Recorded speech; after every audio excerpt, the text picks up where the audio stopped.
Hello, good evening. It's such a great pleasure to have you join us this evening. I am Anita Mwangazi. Here's a look at what's coming up.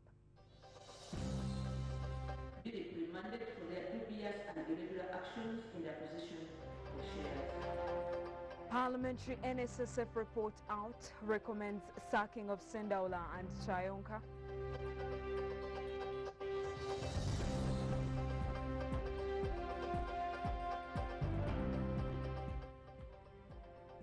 Former convict testifies against suspects in terror trial in the High Court.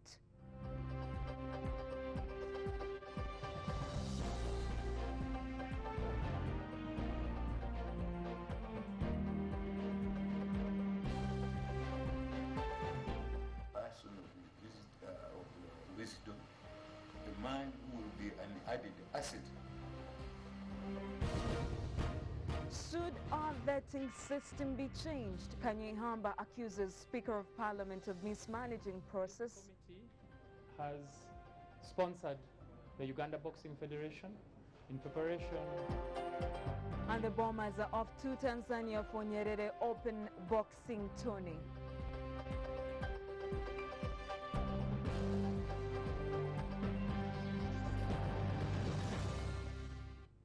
It's good to have you with us. The Select Committee of Parliament tasked to investigate the mess at the National Social Security Fund recommends the firing of the Workers' Fund Board Chairman Ivan Chayonka and Uganda Revenue Authority Board Chairman Gerald Sendaula with immediate effect. The report tabled before Parliament this afternoon finds the two culpable for conflict of interest during the investment of billions of workers' funds in Umeme shares. The Inspector General of Government, Irene Mulyagonja, was, however, cleared of the allegations of influence peddling in securing a job for her daughter at the fund. And we start with that story. The Select Committee of Parliament, instituted by the Speaker to probe widespread allegations, finally tabled its findings before the House this afternoon with tough recommendations proposed to the House. The report finds National Social Security Fund Board Chairman Ivan Chayonka culpable for having a conflict of interest in transacting the board's business ventures in securing shares in Umeme due to his interest in some of the companies dealt with, and recommends for his firing. The committee also established that one of the owners of the IPPs, the independent power suppliers, was Mr. Mtature, who was at the same time the director of Umeme Limited, the chairman, I beg your pardon, of Umeme Limited, when it was selling the IPO. Another owner of an IPP was Mr. Charles Mbile, who is also a director at the Uganda Securities Exchange, where Umeme shares would eventually be traded. And of course, Mr. Ivan Chayonka of Shell, who needed his money back from the two gentlemen whose chairperson of NSSF, who at the time was anxious buying the Umeme IPO. The committee observed that Mr. Ivan Chayonka appeared to have acted under conflict of interest. Ex-Finance Minister Gerald Sendaula as well faces tough recommendations from the committee that wants him to be forced to resign from his position as the board chairman Uganda Revenue Authority after he dragged the tax body to court in his capacity as a director at Umeme. To be forced to relinquish one of the positions in either URF or Umeme, because Umeme is a company, we may not be able to force him to relinquish that position to avoid a conflict of interest. The report does not spare the managers of the workers' funds as well, with tough actions proposed to be taken against former acting MD, now Deputy Geraldine Sally, for allegedly hiring workers in an irregular manner, arbitrarily dismissing workers, and presiding over a messed up human resource regime. The committee proposes that the sacked workers are reinstated or an out-of-court settlement initiated at the expense of Geraldine Sally. NSSF boss Richard Barugaba as well faces tough action for his role in disposing of the fund's land at a cost 100 million shillings less than the price at which it was purchased. The committee also wants the board members and management of the Capital Markets Authority reprimanded for failing in their duties. The debate has been deferred to next week. The question though is whether the recommendations will graduate from type words into action. Sabit Joseph, WS Television, Parliament. One of the suspected 2010 bomb terror attack suspects who pleaded guilty to the charge of having participated in the attacks has pinned 4 of the accused, saying that they participated in the trainings conducted in Somalia by the Al-Shabaab. Mahmoud Mogisha, who has just completed his 5-year sentence in Luzira prison, told court that Isa Ahmed Luima, Hussein Hassan Agade, Muhammad Ali and Hassan Habib underwent jihadist training in Somali towns such as Kismayo and Barawe. Mahmoud Mugisha, who pleaded guilty to the charge of having participated in the July 2010 terror attacks, has pinned the suspects on how they participated in training conducted in Somalia by Al-Shabaab. Mahmoud Mugisha, who had just completed his 5-year sentence in Luzira prison, told court that Isa Ahmed Luima, Hussein Hassan Agade, Muhammad Ali and Hassan Habib underwent jihad training in Somalia, towns such as Kismayo and Barawe. Other suspects included Edris Magundu, Sulaiman Hija Nyamandondo, Muhammad Aden Abdul, Omar Awad Omar, Muhammad Hamid Sulaiman, Yahya Sulaiman Mbutali, Sulaiman Njoroge, Hassan Haruna Luima, Muzafaru Luima, Abakar Batamatio and Dr. Ismail Kalule. They are indicted with charges of terrorism, murder, attempted murder and being an accessory to terrorism over the July 11, 2010. Seated twin bombing that left at least 76 people dead and scores injured at Chadondu Rugby Club in Lugogo, an Ethiopian village restaurant in Kabalagara, both in Kampala. Similarly, they are accused of having been members of terrorist group Al-Shabaab, which is affiliated to Al-Qaeda, another terrorist group between 2008 and 2010. Mugisha, who was being led by Assistant Director of Public Prosecution Joan Kagesi, said that he only joined Al-Shabaab in 2008 when he entered Somalia via the Kenyan border. Mugisha said that in his first training in Kismayo, he met Habib, who was part of the group of the trainers, but he later disappeared. Still at Kismayo, he claimed that he met Ali, who was one of the tutors, but he also did not spend a lot of time there. In 2009, he said that he returned to Uganda and started taking photos of the American embassy, but he changed his plans when he realized that attacking the embassy would not be easy. Before he could carry out any attacks, he says he went to his home country, Rwanda, where the news of the death of Naban found him.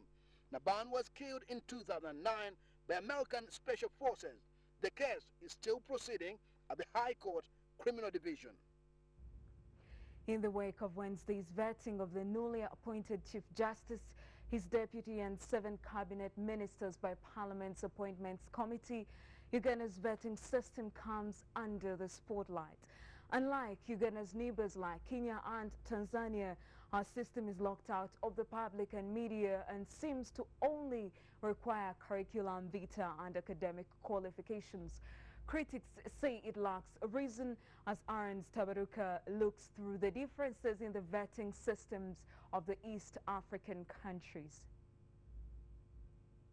The reason why there should be vetting is to ensure integrity, wisdom and scrutiny of character among political appointments in most democracies, to further public work and service delivery. Some systems of vetting in countries like Kenya and America are meant to subject their appointees to a series of checks and balances, questioning by both senates, media and the public to enable transparency.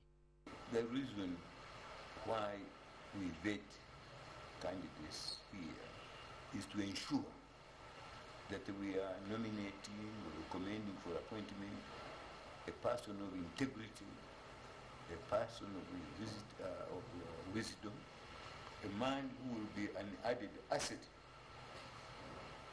to the cadres of the judiciary. Yes, I think the public should get involved in vetting of ministers, because some of the ministers some of the ministers in the new cabinet, some of them have undergone public sagas, and the public has been witnessing this. So the public should actually have a say on whether they are really capable to stand in the offices for which they have been appointed. It's not qualified to get involved in that. It's part of the Parliament and the committee of the Parliament to select out. Ballot paper. It could be a very bright idea. The only biggest problem is one. Who will fund that? Otherwise, the more numbers, the more confusion. People can just, it becomes a discussion matter. It becomes storing, it can delay government work to take off because of the many numbers that approve. Kenyan Parliament's vetting system is open to public view according to Kenya's new constitution and should be copied to strike balance and transparency. Sections of the public, however, say opening up the process may cost in terms of time, but as well drag personal grudges into the process. Question would be open. In Kenya, which is our neighbor, and many Ugandans have said we should adopt it, candidates are vetted publicly. Questions are sent to the interviewing panel. The record of a particular candidate is made public. It takes too much time, and of course, the more numbers, the more confusion. Once you say people come and vet someone, people have different ideas. Even some can take it personal. You have something negative about between me and you, I take it now to public or to government. That one goes to the top. That's like from the president to decide, because even if you sent it to the cabinet or you sent it to the MPs to debate about the high-ranking man might refuse. Vetting of most appointees often raises public debate, with the public questioning the committee's criteria and sometimes not knowing what was assessed by the committee. Uganda's secretive nature of vetting public officials, according to Kanyihamba, still needs to change to erase such doubt in the public. Alan Stabaruka, WBS TV. You too are welcome to be part of this discussion on Facebook at www.facebook.com/WBS-TV Uganda. And tonight we ask, should Uganda introduce public vetting of presidential appointees like ministers? Should Uganda introduce public vetting of presidential appointees like ministers? Once more, to be part of this conversation, do join us on Facebook at www.facebook.com/WBS-TV Uganda. In a separate development, former Supreme Court Judge Professor George Kanyihamba has called Justice Stephen Kavuma's approval by the Appointments Committee of Parliament as irregular and unconstitutional, vowing to continue fighting it in the courts of law.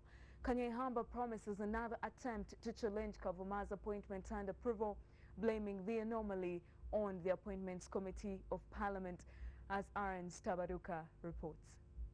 The Appointments Committee of Parliament on Wednesday approved the appointment of Chief Justice Bart Katurebe, his Deputy Justice Stephen Kavuma, and the 7 other new members of the Cabinet. Former Supreme Court Justice Professor George Kanyihamba, however, faults the Appointments Committee headed by the Speaker of Parliament, Rebecca Kadaga, for failing to heed to his 17th March letter, asking the committee to refrain from such an infringement on the Constitution. Once a speaker or any judge said there is an irregularity with credible evidence, as was in our letter, and also self-evident in the letter written by His Excellency President to nominate Kavuma, you stop the proceeding. The Committee on Appointment comprises of 20 members of Parliament, designated by party whips on the basis of proportional party membership in the House, taking into consideration the numerical strength of the parties and the interests of the independent members. The committee is mandated to approve on behalf of Parliament the appointment of persons nominated for appointment by the President under the Constitution or approved by Parliament under any law, something that Professor Kanyihamba also faults on the Presidency in his 3rd March 2015 letter to the Judicial Service Commission. The President has no powers to nominate judges. This is a decision of his own court. In determining constitutional affairs, the Speaker of Parliament, Rebecca Kadaga, has helped in understanding the procedures, but Kanyihamba laments that as a lawyer, she had let this country down by vetting through Justice Kavuma. Kanyihamba, however, says the battle is just started. I am really very amazed and shocked. I have heard that Right Honorable Kadaga was in the chair. She's a lawyer. In the past, she has defied such attempts by the caucus of the ruling party to determine national and constitutional affairs. But until then, the petition is very much alive. The petitioners had allegedly spent 3 days trying to file a petition to the Constitutional Court, but they were shunned. We had spent 2-3 days trying to file. On the day before, we went to the registry and said, hey, it is too late. Come tomorrow at 9 o'clock and file. Had we filed, it would have been in time. Then when we went there, that's the fiasco you saw. They ran away from us. Immediately after the vetting exercise, the Deputy Chief Justice Stephen Kavuma called the challengers of his appointment as lies and in a loose talk. So there is no way I could have frustrated anybody. In any case, that court I heard is a constitutional court, and everybody is free if they are within their rights. Justice Kavuma has been controversial with many of his decisions appealed against successfully and also accused to be an NRM cadre, which affects his judicial repute. Anand Stabaruka, WBS Television. Reverting to our opinion poll question tonight, we ask, should Uganda introduce public vetting of presidential appointees like ministers? Should Uganda introduce public vetting of presidential appointees like ministers? Some of your responses here on Facebook. Havon Kimpa, you say that's a great idea. It should be done. Kiza Hamlet Joffrey, you say it is long overdue. Emaide Bernard Bubido, you disagree and you say a big no. And Fred Ogara, you say it will not be possible because if those we elected to represent us fail, what about a common man? You don't think it is a good idea. Finally, for now, Nduhura Abdul, you say automatically that may help for the appointment of competent ministers. You too can add your thoughts to this discussion, and it's ongoing right now on Facebook at www.facebook.com/WBS-TV Uganda. Let's keep the conversation going. This is WBS Prime News Live, our top stories. Parliamentary NSSF report out, recommends sacking of Sendaula and Chayonka.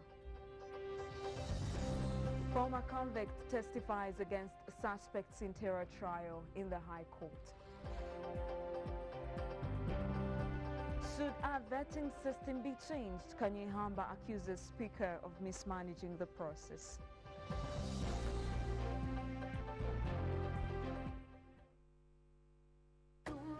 Boss man, you like the bike? This is what you're going to do. Download the OLX app. Take a picture of what you want to sell. Post it on OLX, meet the buyer, and get some serious cash. OLX, everything sells. Do you recall the last time garbage in your neighborhood was collected? Have you ever experienced garbage spillage trails along your road? Now that will be history. Spear Motors brings you a hygienically safe and labor-efficient garbage compactor truck.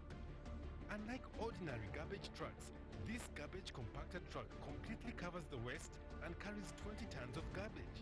There is 0% spillage and much fewer trips to the dumping site.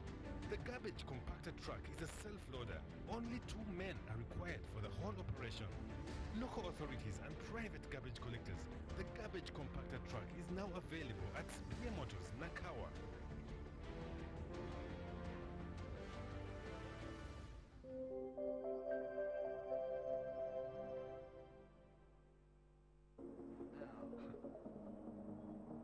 Hey, let's do it.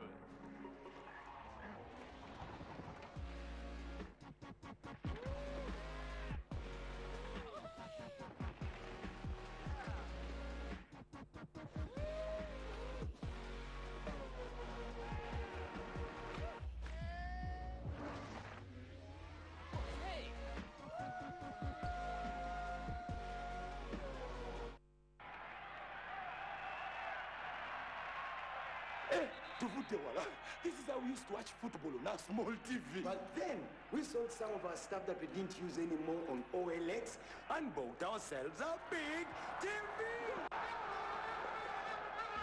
Here is how it works. Download the OLX app, take a picture of what you want to sell, post it on OLX, meet the buyer, and get some serious cash.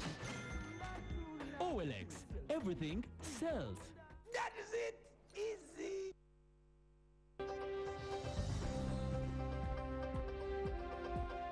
Welcome back to WBS Prime News Live. You can also catch this bulletin live stream at www.wbs.ug/live-stream. Makerere University Vice Chancellor Professor John Dumba Sentamu faced numerous questions from MPs on the Education Committee of Parliament after he claimed the talk of fake degrees at the university are merely a creation of the media to tarnish the image of the university. The Vice-Chancellor also insisted the recent strike at the university was as a result of politics in the university, with the just concluded guild elections playing a pivotal role.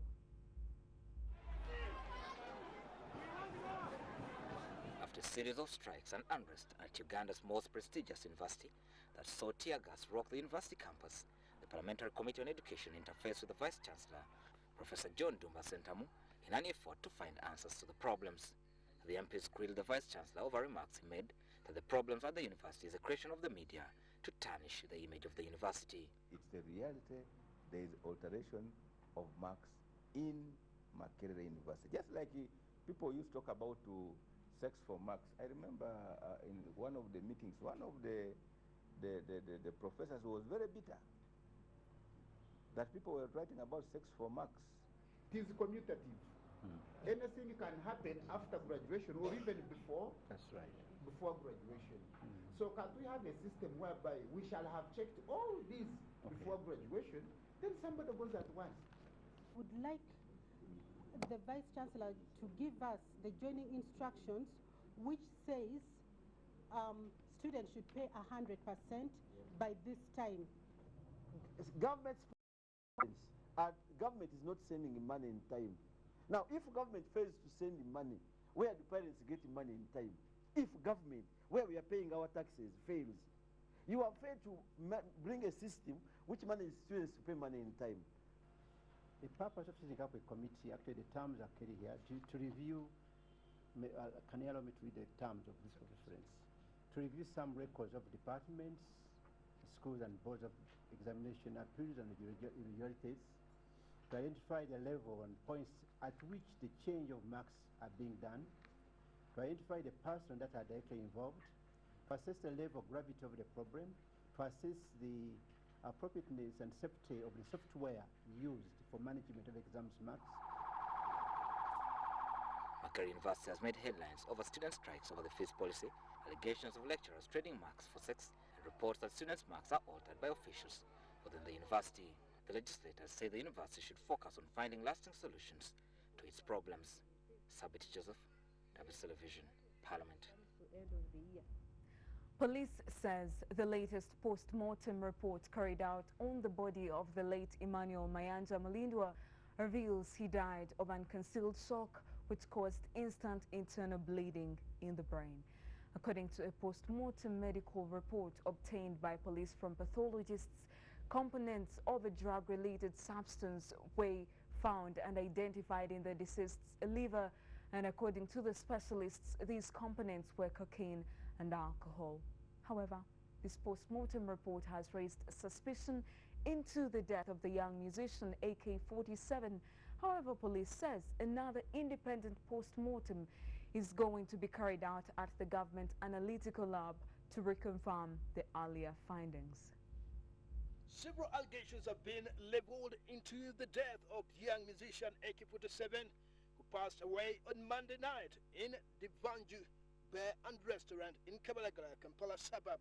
Even the first post-mortem report made public today by police has not satisfactorily laid down suspicion of the people into what could have led to the death of the artist. People still stand to their mixed beliefs. Some assume the artist was strangled to death, while others allege that there was a possible fight between him and his colleagues. In spite of this, others have argued that the artist may have lost conscience after attending to drugs, but police is not ruling out the possibility of the artist having been high on drugs, a factor they think could have accounted to his death. We have got now the postmortem report, and the cause of death is blunt head trauma. So we are still investigating a possible murder case. The Kampala Metropolitan Police spokesperson Patrick Onyango says the first scientists that were engaged have revealed that the artist experienced internal brain bleeding, which is associated to a hard bang on the head or falling down heavily. According to Dr. Byaruhanga, in the report, he states that it's true there are some drugs identified in the body, but still doubts the crack on the brain, which he says could have been imparted on the lead by an external force. Onyango says prime witness to the case, Milton Mumbere, a cleaner, witnessed the entire incident, is on the run, and that has jeopardized police investigations. The main witness that we need to record statement from is Mumbere Milton, the cleaner of the washroom. We're still tracing for him. Anytime we shall get him to make a statement. With these mixed feelings into the death, police is contemplating a possible murder case. The case file is still pending at Kabaga Police Station. However, police is also appealing to members of the community who may provide leading clues into the death of the young artist to come up and offer vital information that may help police in the course of the investigations. In response to the closure of the Banju Bar and Restaurant, police says it only condoned of the bar because it was a scene of crime, and attempts by members of the public to invade the scene would lead to distortion of evidence, but the bar has not been closed. By press time, the manager of the bar had been given a police bag to help the police on manhunting Mumbere, the prime witness who is now on the run. The other time what we had done, we had preserved our scene. We had preserved our scene. We didn't want anybody to tamper with the scene, so we had closed it temporarily.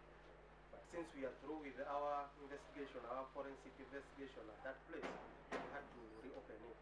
The manager of the bar has been given a bond because we want him to help us with the tracing for Mumbere, because Mumbere was nearby when the lead collapsed. As investigations into the death continue, AK-47 has been laid to rest at his ancestral home in Mityana. And may his soul rest in eternal peace. In other news, Mbogo High School, Kawempe, has won this year's school quiz held on WBS TV. The 8-month competition concluded on Wednesday at the WBS TV premises in Naguru. And this year's winners walked away with 1.5 million shillings as a school award and a golden trophy. Each of the 3 finalists received 500,000 shillings, a school fees, bursary, and other goodies. Saroma Christian High School came second, while Our Lady of Good Counsel finished third. We now bring you the highlights. Okay, ladies and gentlemen, our dear viewers at home, thank you so much for being part of Season 2, and we are coming back with Season 3 right here on WBS TV. This has been the National School Quiz Challenge Season 2 right here on WBS TV. I've been your host, Crystal Love. We hope to see you in Season 3, you the viewers at home, thank you so much for loving WBS TV, and have a fabulous night. Bye-bye. I really want to thank the sponsors. The reason why we delayed to begin Season 2 was because we were looking for sponsors. This exercise is extremely expensive. Extremely expensive. And you can't pull it off when you do not have enough money. And you can't start because most of the costs are in the beginning. And therefore, I would like to sincerely thank StarTimes Thank you very much for believing, trusting us and believing in us and supporting us.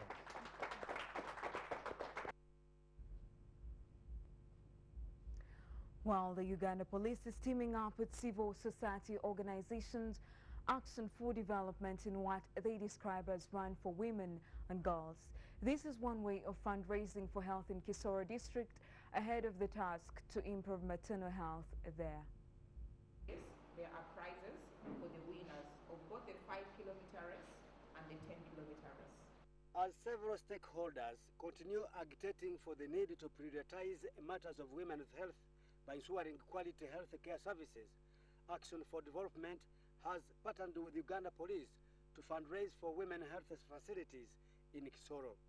The charity health marathon, dubbed Run for Women and Girls to Improve Maternal Health, is selected for 29th March, where the Inspector General Police is expected to be the chief runner. The run is targeted to raise over 99 million shillings to support health centers in Kisoro district. It's because we have been there for this number of years that we identified with those specific issues that we have identified in Kisoro. We are trying as much as possible as an organization to encourage mothers to visit health centers, to visit health facilities, because we still know today there are some women, even societies, that believe children should be given back to from homes.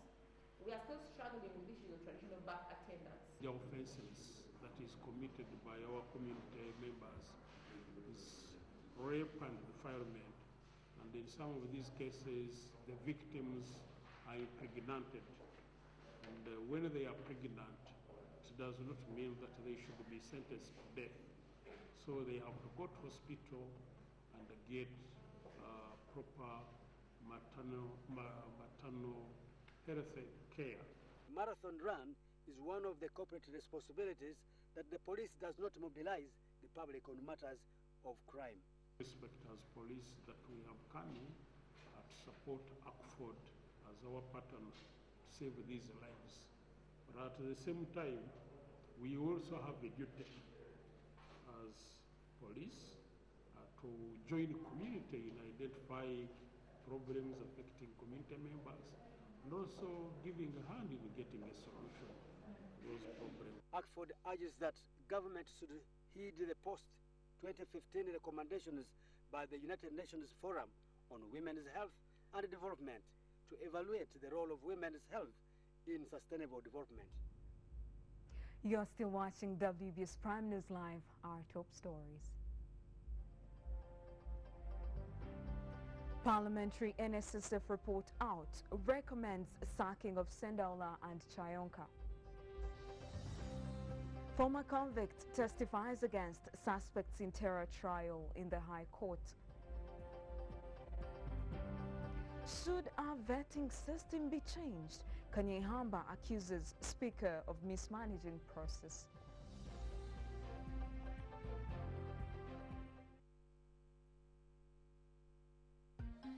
Load airtime knowing it's easy. You get it all back with Chizzy. All the airtime you spend is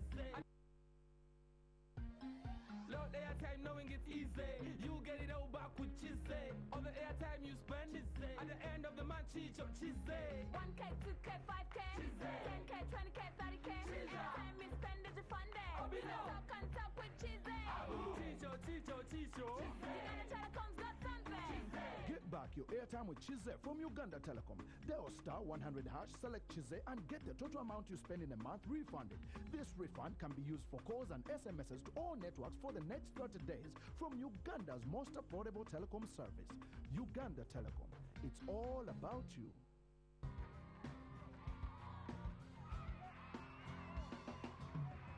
When I get praise from my parents, I learn to appreciate to work hard and life. When I get encouraged by my teachers, I learn to be confident at school. When I get acceptance and friendship from my community, I learn to love where I live. When children get approval from their teachers, they learn to like themselves. Help them to have pride in their own accomplishments. You see, a good school equals to a better life. Because a violence-free childhood is everyone's right.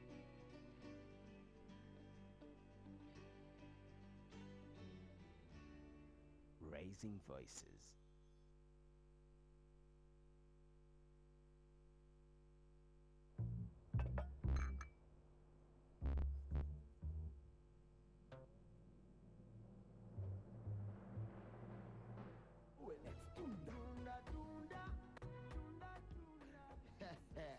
Think you have nothing to sell? Look around your home. You'll find something you don't use anymore that you can sell on OLX.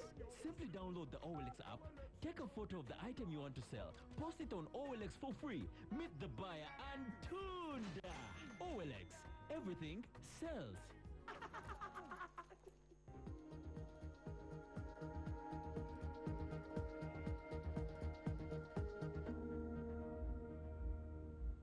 Welcome back to WBS Prime Business. Police in Kasese District and fisheries officials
permits.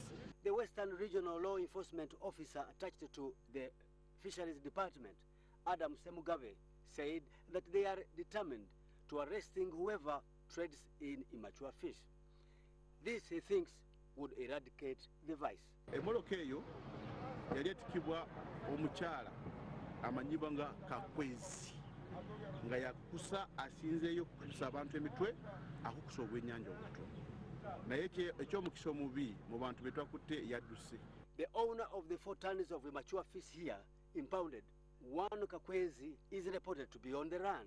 Uganda apparently loses close to 300 billion shillings annually, resulting from illegal fishing of immature fish, according to the Ministry of Finance statistics.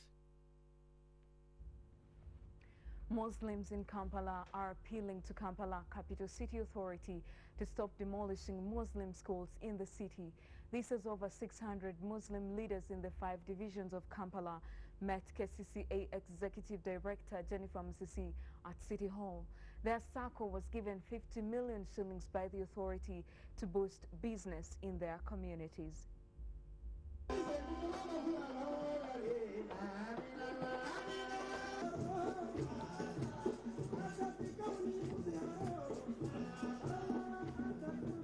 Sheikh Muzata and the imams have organized themselves into circles in the different divisions, and KCCA is going to make a contribution into these circles in addition to the other work.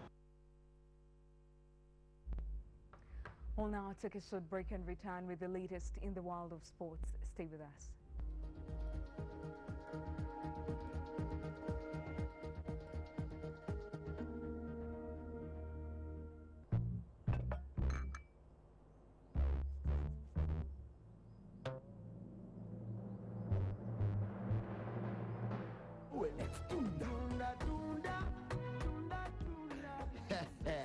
Think you have nothing to sell? Look around your home. You'll find something you don't use anymore that you can sell on OLX. Simply download the OLX app, take a photo of the item you want to sell, post it on OLX for free, meet the buyer, and tunda! OLX, everything sells.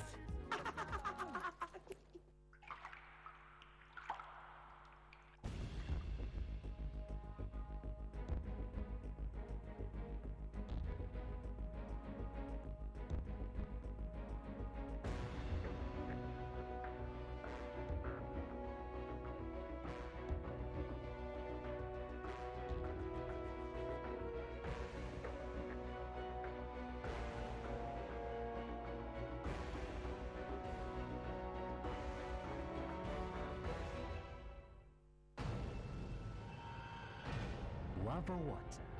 My choice. This is for the magicians, the ones who make sure you and I are fresh and clean all day long. Amidst all challenges, they toil to make us shine. Every single day, they apply their magic to give us more than we've ever dreamt of. Magic that appeals to our senses. Magic so motherly that little angels can't resist. Only they can do this magic. Magic that makes a big job easy and fun. Buy White Star Magic Premium at any shop or supermarket near you and feel the magic of all-day fresh clean.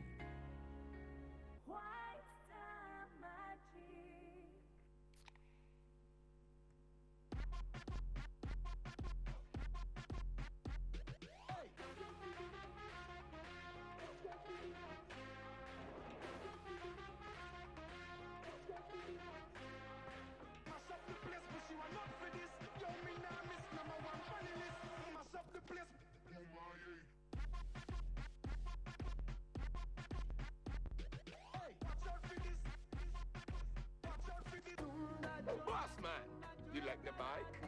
This is what you're going to do. Download the OLX app. Take a picture of what you want to sell. Post it on OLX, meet the buyer, and get some serious cash. OLX, everything sells.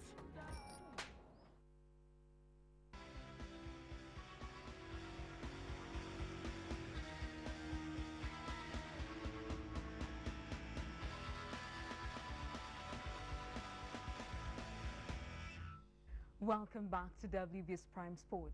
The Bombers have begun their preparations for the 2016 Rio de Janeiro Olympics as they take part in the inaugural Nyerere Invitational Boxing Tournament that gets underway on Monday next week in Dar es Salaam, Tanzania. We bring you a report. Uganda Olympics Committee has built up the national boxing team, the Bombers, with tickets worth 5 million Ugandan shillings to enable them compete in the Nyerere Invitational Boxing Tournament. While handing over the tickets to the team, UOC President William Blake explained that the team which travels to Tanzania tomorrow is part of the contingent next for the Olympics, and Nyerere Open is part of the preparations. The Uganda Olympic Committee has sponsored the Uganda Boxing Federation in preparation for the Rio 2016 Olympic Games. We have started off by a warm-up competition to be held in Tanzania, and it's a Julius Nyerere Memorial Tournament. We believe we have the best boxers in Africa, but since boxing had been excluded from international competition for quite some time, it will be a good platform for our athletes to get that regional exposure. He noted that boxing has been key in raising medals for the nation in the international engagements with the recent Commonwealth Games, and this is the basis on which UOC is sponsoring the team. For the Ghana Boxing Federation, the Bombers are being prepared for the All-African Games, which get underway this year in Congo-Brazzaville. The boxers picked from the just concluded National Open Boxing Championships are confident of collecting medals in Tanzania.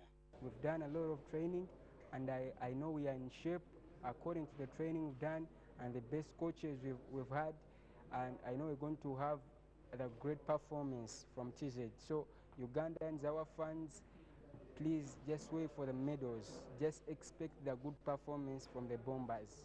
The team led by coaches Dick Katende, Oscar Binka, Lawrence Kalyango and Charles Semakula include Rogers Sematira, Abdul Hassan, Sadil Musa, Nasa Bukenya, Batsitsa Tabu, Badi Nyombi, Charles Komakej and Mike Sekabembe. The inaugural Nyerere Invitation Boxing Tournament, which will be held in Dar es Salaam, has attracted 17 nations from the continent as the nations prepare for the All-African Games. Frank Serugo, WSTV Lugogo. We wish our team the very best.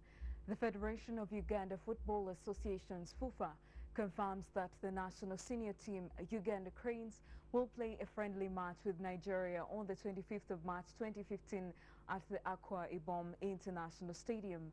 According to FUFA Chief Executive Officer Edgar Watson, the friendly that has been designated on the FIFA match dates is a high-profile match for both teams as Uganda plans for forthcoming international engagements.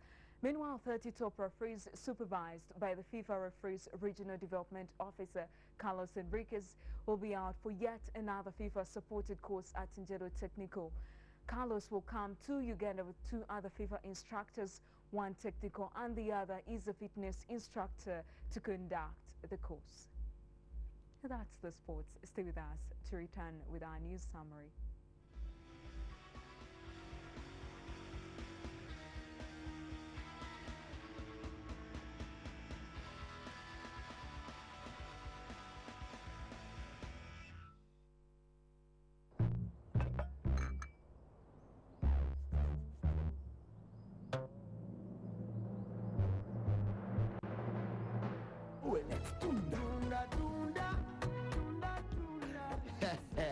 Think you have nothing to sell?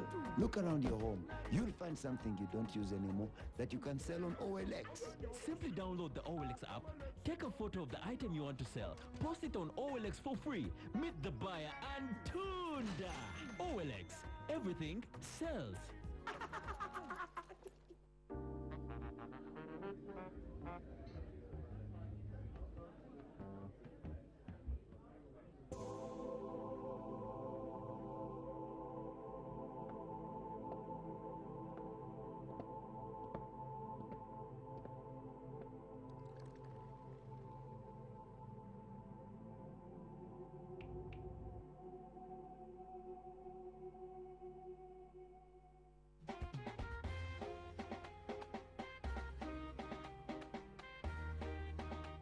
Let your world come alive as you treat your taste buds to the fresh, zesty flavor of new Evervest Bitter Lemon.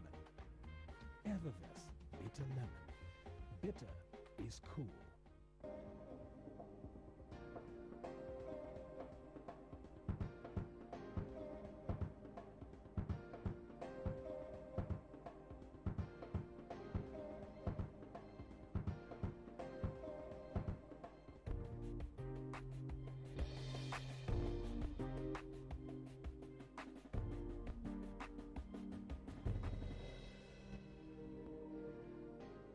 Stop chasing bonuses that don't last. Bonga Forever Ever from Uganda Telecom never expires and gives you up to 100% guaranteed bonus every time you load airtime. Simply dial *100#, select Bonga Forever Ever, and talk and text all networks with the bonus that lasts. Get Bonga Forever Ever from Uganda Telecom. Uganda Telecom, Uganda's most affordable telecom service. My name is Musa, your travel agent. I'm taking you around Africa, our motherland, a land gifted with beauty that flows right from Uganda, the Pearl of Africa. Our first destination will be Rwanda, a land of hills and beautiful ladies. Then Tanzania, the home to the great Kilimanjaro mountain. And Kenya, the Masai Mara home. If I may ask, anyone with more exciting sights? Movitable jelly and movitable soap. That shows her love for quality African-made products. In fact, I move with Movit Herbal Jelly too. My friends and I at Campus all use Movit Herbal products. As in, I even carried mine. To have a good service, I first bathe with Movit Herbal soap. See? I gave the right answer. Even at home we use Movitable gel and Movitable soap. Me too. Movit. All day confidence.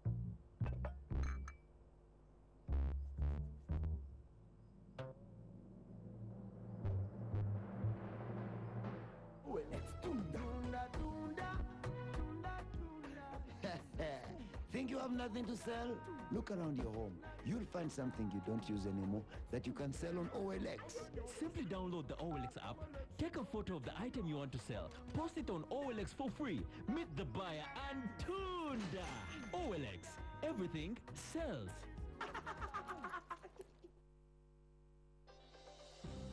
News Summary is brought to you by Everybody use Movit Herbal Jelly. Movit is amazing. Movit Herbal Jelly. Movit is the best. Movit, all the confidence. News summary. Parliamentary NSSF report out recommends sacking of Sendaula and Chayonka. Should our vetting system be changed? Kanyihamba accuses Speaker of mismanaging process. Makerere Wars Vice-Chancellor accuses media of blackmailing the university.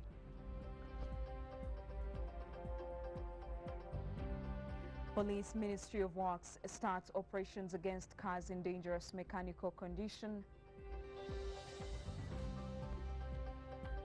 Former convict testifies against suspects in terror trial in the High Court.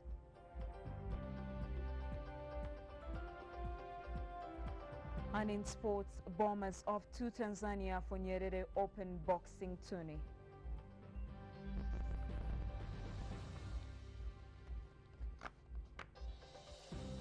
News summary is brought to you by Everybody use Mobit Apple Cherry. Mobit is amazing. Moms and PJs Apple Cherry. Mobit is the best. Mobit, all the confidence. Thank you so much for your great company tonight. I am Anita Mwanguzi. Good night.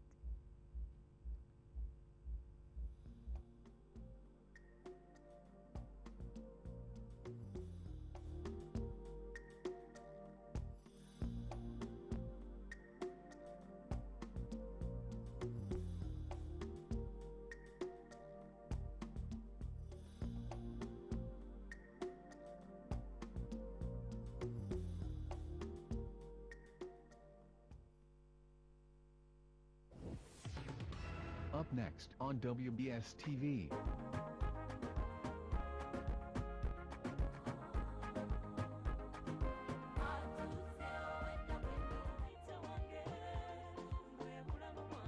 Up next on WBS TV.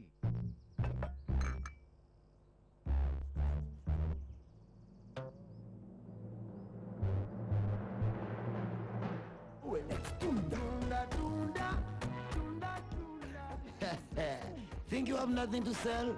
Look around your home. You'll find something you don't use anymore that you can sell on OLX. Simply download the OLX app, take a photo of the item you want to sell, post it on OLX for free, meet the buyer, and tunda! OLX, everything sells.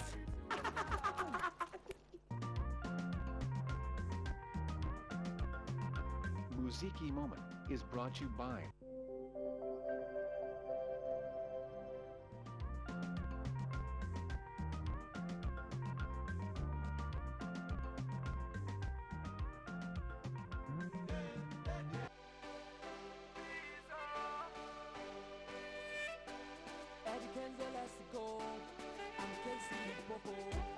Oh, my sexy lady, oh, Kampala,